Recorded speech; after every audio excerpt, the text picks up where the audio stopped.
Bismillahirrahmanirrahim. Assalamualaikum warahmatullahi wabarakatuh.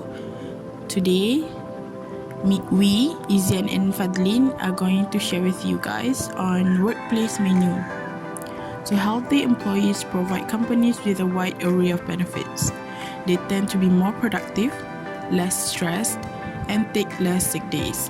So, key factor in employee health is nutrition, which is why you want your employees to eat healthy, to eat well. When your employees eat healthily and practice healthy eating habits, they are helping their brains and bodies to function better. So next slide is on the table of contents.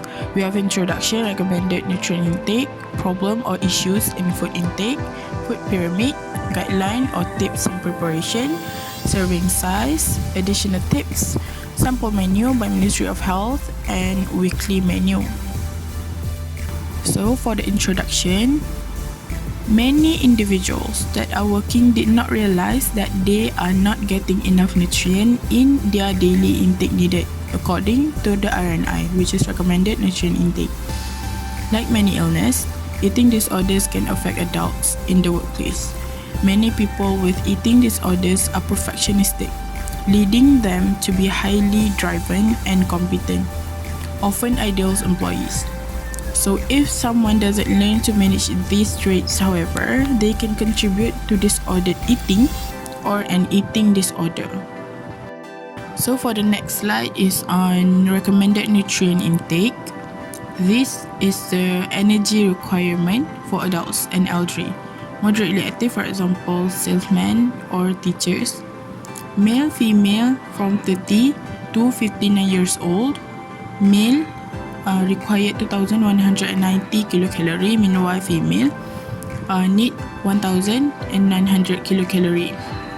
Why do they need this energy? So the first one is to help to maintain immune system. Our immune system is our defense against disease, but poor nutrient is the most common cause of immunodeficiency worldwide. Maintaining your immune system requires an intake of proper vitamins and minerals. Eating a well-balanced diet, including fruits, vegetables, and food low in fats, will help support a healthy immune system. So the next one is to provide energy for our body. Our body derives energies from the foods and liquids that we consume. The main nutrients that the body uses for energy are carbohydrates, fats, and protein. The third one is reduce the risk of chronic diseases. For example, according to the Center of Disease Control and Prevention, risk factors for chronic disease like type 2 diabetes have been increasingly seen at younger ages as a result of unhealthy eating and weight gain. So healthy eating is very important to ensure our health condition and to reduce the risk of chronic disease. So for the last one is to help to improve well-being. This is because eating a poor diet reduces physical and mental health, and eating healthy diet allows people to be more active. As reported by Mental Health Foundation, 2/3 of people who eat fresh fruits and vegetables daily reports no mental health issues compared to the people who eat less healthy food and more unhealthy food. Next, I will continue on the problem or issues that arise in food intake among the employee. So, healthy eating has a massive impact on employees in the workplace. A healthy, balanced diet reduces staff fatigue, improves productivity, and keeps employees fit and well. Consequently, it is important that employers encourage healthy eating habits in the workplace. However, there are certain situations that cause them to stick with an unhealthy eating. So, this is some of the problems that might lead to an unhealthy eating among the worker. The first one is workplace hour. A shorter lunch break given for the employee might force the employee to seek for a quick but unhealthy options such as ready meals, fast food, or pre-packaged sandwich. The next one is limited choices of healthy food. Many businesses offer on-site catering facilities such as canteens, cafes, and others. However, there are limited of healthy food choices available. This is because of the cost that might increase for providing a healthy meal. So this is a problem that happens for providing an affordable and convenient junk food for the employee. Next is limited budget. People with low income and have a tight budget usually choose to eat a more cheaper food such as instant meal. So this leads to an unhealthy eating in their daily life. The next one is workload. Having a lot of workload also discourages people from working through their lunch and they tend to skip the meal. The last one is working influence. For example, an office worker usually eats along with the other colleague and sometimes they need to follow the other's palate to match their eating habit. The next slide is about food pyramid. So Malaysian food pyramid is a simple guide for individuals to vary their food intakes according to the total daily food serving recommended. A food pyramid consists of 4 levels that represent 5 food groups. From the bottom to the top of the food pyramid, the size of each food group becomes smaller, indicating that an individual should eat more of the food at the base of the pyramid and less of the foods at the top of pyramid. Okay, now let's move on to the next slide, which is the guidelines and tips in preparation. So the guideline or tips in preparation is first to reduce the use of sugar. Food that high sugar can leave you feel sluggish later. Foods high in sugar such as chocolate bars or soft drinks may give you a short burst of energy but can leave you feeling sluggish later. A snack with a little protein will provide energy when you start to feel tired and hungry. The second one is cut down caffeine. Try to serve decaffeinated teas, coffee, or herbal teas. Drinking caffeinated beverages can help you to stay alert, but too much caffeine can interfere with sleep, make you feel nervous or irritable, and upset your stomach. To cut down on caffeine, switch to decaffeinated teas, coffees, or herbal teas.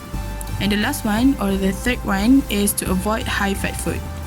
This is to prevent indigestion that might make them uncomfortable. So the next slide is on serving size. This is an example of healthy plate. A portion control plate includes half of vegetables and salad, 1/4 good quality protein, and another 1/4 is on complex carbohydrate.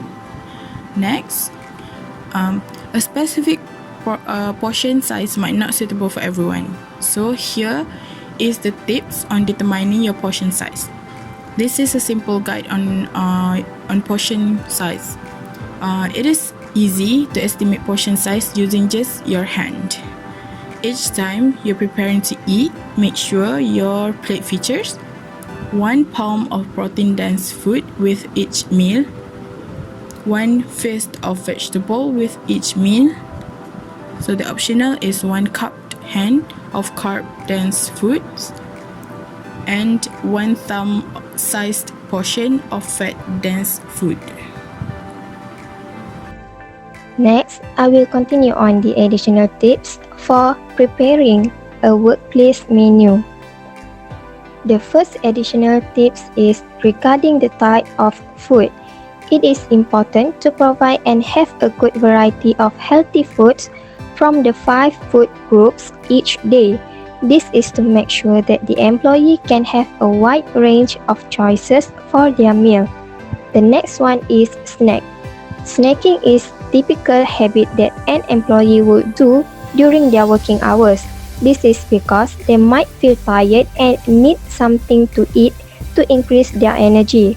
So, try to provide a healthy snacks such as fruits and whole grain cracker at the office pantry as an healthy option. Next is providing plain water. It is very important to drink enough plain water. This is because drinking plenty of water helps to prevent dehydration and helps to make us stay alert. The last one is vending machine. If the company wanted to install it in the office, try to provide a healthy vending machine for the food such as yogurt, fruit juice and also nuts. So, the next one is a sample menu provided by Ministry of Health for 2000 kilocalorie needed per day. The first one is for breakfast, which is 500 kilocalorie, coffee break 150 kilocalorie, and for lunch 500 kilocalories, for high tea 350 kilocalories, and finally for dinner is 500 kilocalories. So the total up for all the calorie would meet up to 2000 kilocalorie per day. Next is the weekly menu. So this is the menu that have been developed by us for the employee. Okay, for the first one is breakfast, which is grilled chicken wrap with Good Day almond milk. For lunch, white rice with sour and spicy stingray, stir-fried water spinach, fried tempeh, watermelon juice, and also dragon fruit slice. For high tea, the employee will have fried prawn fritters and also teh o kosong. And finally for dinner is white rice, daging singgang, sambal eggplant, fried tofu, sambal kicap, stuffed fruit slices, and also plain water. For the recipe, it will be given on the Words document later. So please refer to the Words document for the recipe. And that's all from us. We hope that this presentation can give you the knowledge about preparing a workplace menu. So thank you.